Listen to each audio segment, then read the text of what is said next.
and welcome to another segment of AstrologyAnswers.com's weekly horoscope. My name is Terence Scardino. Well, this week, starting Monday, January the 9th, is really the kickoff for the new year. That is because Mercury, decision-making Mercury, had been retrograde up until yesterday on Sunday, January the 8th. Now, one rule of thumb is that, yes, you can make better decisions, more clarity when Mercury is direct rather than retrograde. Retrograde meaning it's being the information you're processing is being more internalized, more reviewed, more looking towards the past and not so comfortable being able to see clearly moving forwards. But you see, when Mercury goes direct, which was just yesterday on Sunday, it's an optical illusion, but it looked like it came to a complete standstill. And then by this Monday, Tuesday, it's slowly picking up speed to get to its regular speed, which takes a good week. And that's when the Mercury, communication intelligent Mercury, is at full speed, then your mental processes, your clarity, your analytical abilities are at its strongest and sharpest. So yes, you can start making those decisions, but the really big ones that might be altering your career, your love life, and so forth, your finances, you may want to keep reviewing it and thinking about it and asking for second opinions before you really take action on it.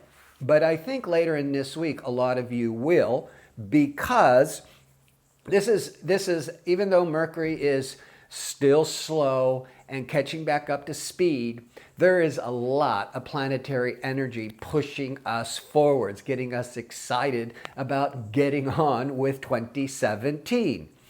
On Tuesday, the Sun, 4 times a year, makes a hard angle to liberating rebellious Uranus.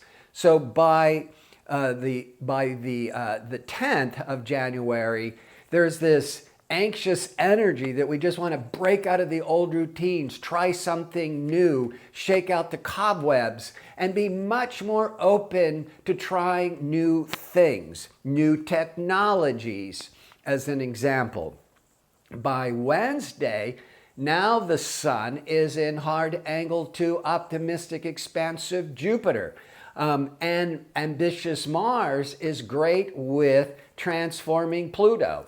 The Mars-Pluto could be good from major house cleaning after the holidays have been, cluttered up everything, or doing repairs. But the Mars-Pluto on another level could just mean dealing with your work. You're feeling much more driven, much more motivated to go after your goals, and at the same day, having the Sun shining on Jupiter, you would be feeling optimistic. This is the time to go for the goals. You're feeling like the wind is behind your sails.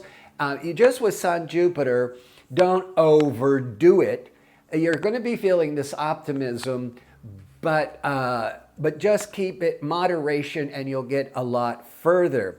Because by Thursday on the 12th is the full moon in the emotional sign of Cancer.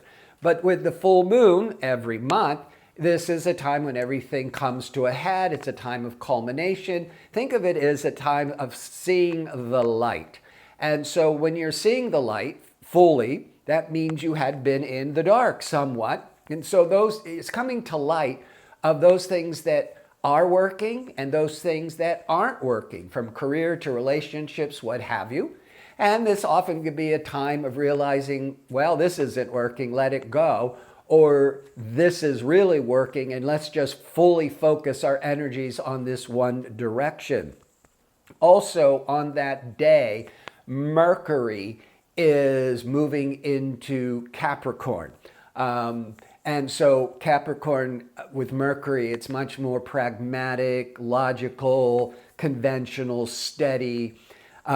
So your mind is getting a little bit more focused and more realistic to make better judgments.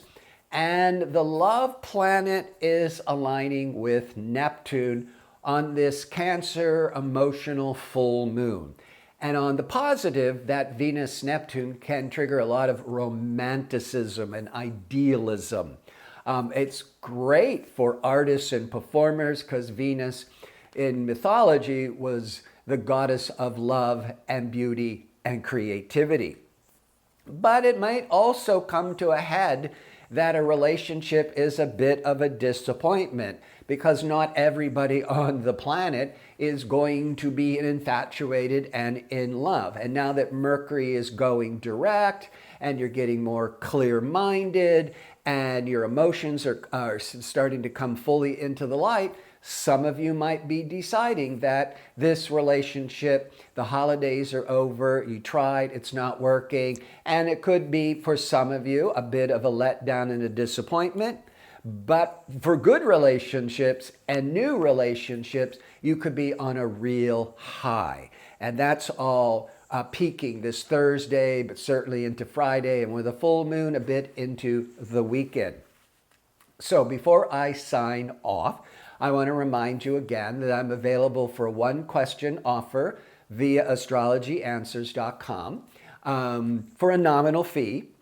And you can find a direct link to get to me to be able to, for me to answer the question for you if you watch the video from the YouTube channel and go in the description box, and you're going to have to scroll all the way to the bottom. It used to be at the top, but now it's all the way at the bottom, and you'll see a link. Click on that, and it'll take you right to the form to be able to ask the question that I will answer for you.